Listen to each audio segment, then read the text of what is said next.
वाहगढ़ गांव एक छोटा सा गांव था, जहां हवा में मिट्टी की सौंधी खुशबू तैरती थी और सूरज की किरणें खेतों को सुनहरा रंग देती थीं। इस गांव में 4500 लोग अपनी साधारण जिंदगी जीते थे। यहीं रहता था अरमान, एक 14 साल का लड़का, जिसके चेहरे पर मासूमियत और आंखों में अनगिनत सपने झिलमिलाते थे। अरमान अनाथ था। उसके माता पिता बचपन में ही इस दुनिया को अलविदा कह गए थे। उसका एकमात्र सहारा थी उसकी नानी, जो अपनी कमजोर हड्डियों और गर्मजोशी भरे दिल से अरमान को संभालती थी। उनकी छोटी सी झोपड़ी में बस प्यार और सादगी का बसेरा था। नानी की कहानियाँ और उनके हाथ का बना खाना अरमान की दुनिया का सबसे कीमती खजाना था। एक सुहानी सुबह, जब सूरज ने अभी अभी अपनी किरणें खेतों पर बिखेरी थीं, अरमान फावड़ा लिए अपने खेत में काम कर रहा था। अचानक उसका फावड़ा किसी सख्त चीज से टकराया। उसने मिट्टी हटाई तो एक बोतल नजर आई, जो सूरज की रोशनी में आग की तरह चमक रही थी। यह कोई साधारण बोतल नहीं थी। इसका रंग सुनहरा था, जिस पर जटिल नक्काशी उकेरी गई थी, मानो किसी प्राचीन कारीगर ने अपनी आत्मा इसमें उड़ेल दी हो। बोतल की सतह पर धूल की परतें जमी थीं, लेकिन उसकी चमक इतनी तेज थी कि अरमान की आंखें चौंधिया गईं।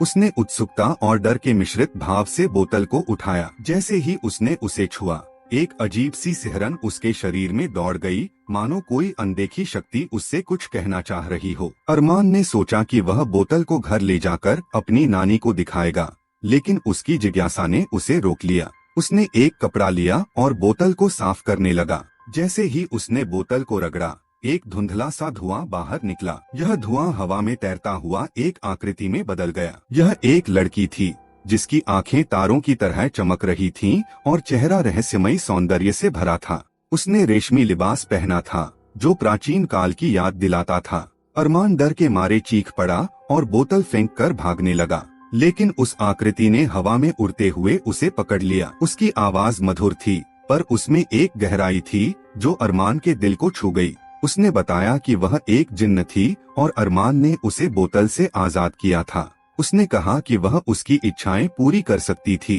अरमान को यकीन नहीं हुआ। उसका दिमाग डर और अविश्वास के भंवर में फंस गया। उसने सोचा कि यह कोई चुड़ैल होगी, जो गांव की डरावनी कहानियों से निकलकर उसके पीछे पड़ गई थी। उसने कांपते हुए कहा कि अगर वह सचमुच इतनी शक्तिशाली है, तो उसकी नानी को गायब करके दिखाए। जिन्न ने मुस्कुराकर अपनी उंगलियां चटकाईं।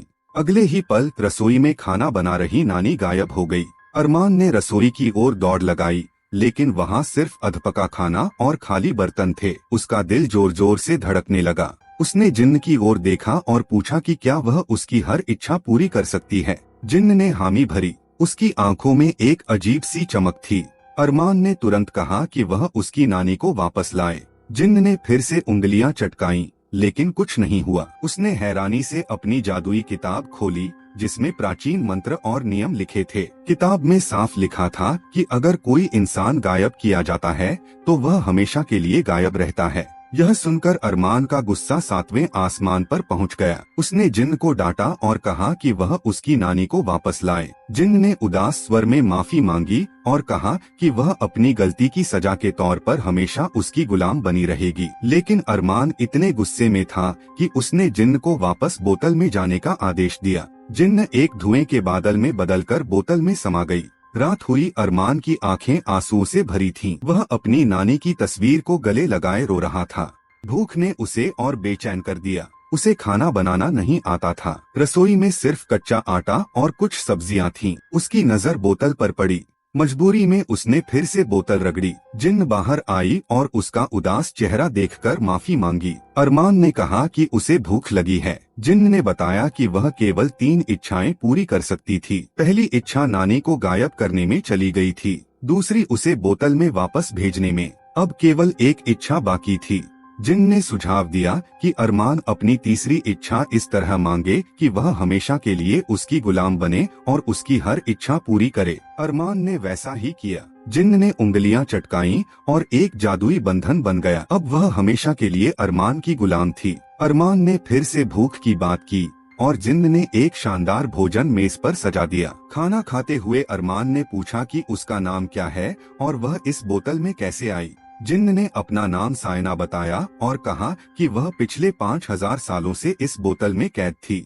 उसने अपनी कहानी शुरू की और अरमान की आंखें आश्चर्य से फैल गईं। 5000 साल पहले, जब दुनिया अब भी अपनी प्राचीन सभ्यताओं के रंग में रंगी थी, एक विशाल साम्राज्य था सूर्यवंश। यह साम्राज्य अपनी समृद्धि, वैभव और रहस्यों के लिए जाना जाता था। सूर्यवंश का राजा वीरेंद्र एक ऐसा शासक था जिसके नाम से लोग कांपते थे। उसकी सेना ने पड़ोसी राज्यों को रौंद डाला था और उसका महल सोने और रत्नों से जड़ा था।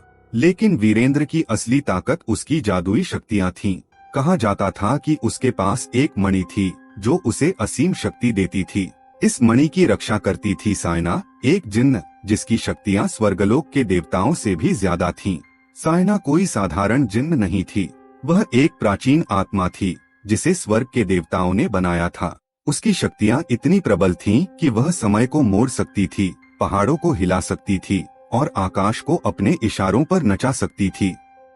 लेकिन सायना की एक कमजोरी थी, वह इंसानों के प्रति दया रखती थी। उसका दिल उन लोगों के लिए धड़कता था जो अन्याय का शिकार होते थे। वीरेंद्र ने सायना की इस कमजोरी का फायदा उठाया। उसने एक प्राचीन जादूगर को बुलाया जिसे सूर्यवंश के रहस्यों का गहरा ज्ञान था। इस जादूगर ने एक बोतल बनाई जिसकी नक्काशी में जादुई मंत्र उकेरे गए थे।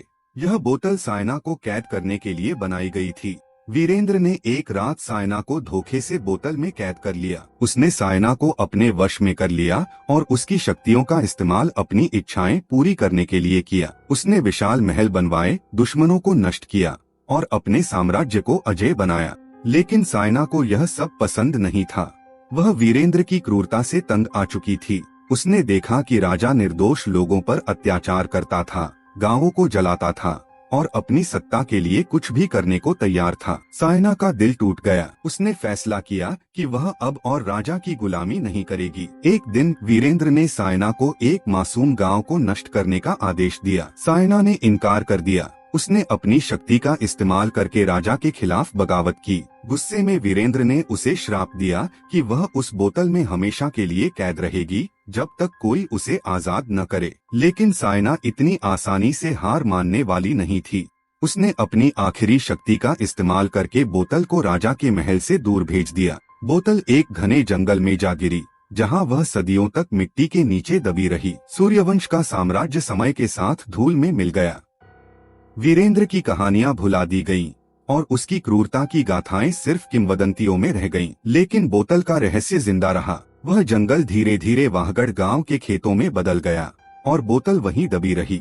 सदियां बीत गईं, लेकिन बोतल की चमक और उसमें कैद सायना की शक्ति कम नहीं हुई। वह इंतजार कर रही थी एक ऐसे शख्स का जो उसे आजाद करे। और फिर एक साधारण दिन अरमान के हाथों ने उस बोतल को मिट्टी से बाहर निकाला। अब सायना अरमान की हमेशा के लिए गुलाम थी। क्या अरमान सायना की शक्तियों का गलत इस्तेमाल करेगा? जानिए पार्ट 2 में। अगर आपको हमारी मेहनत और यह कहानी पसंद आई तो एक लाइक जरूर करें। ऐसी और शानदार कहानियाँ पढ़ने के लिए हमारे चैनल को सब्सक्राइब करें और कमेंट में बताएं कि आपको यह कहानी कैसी लगी।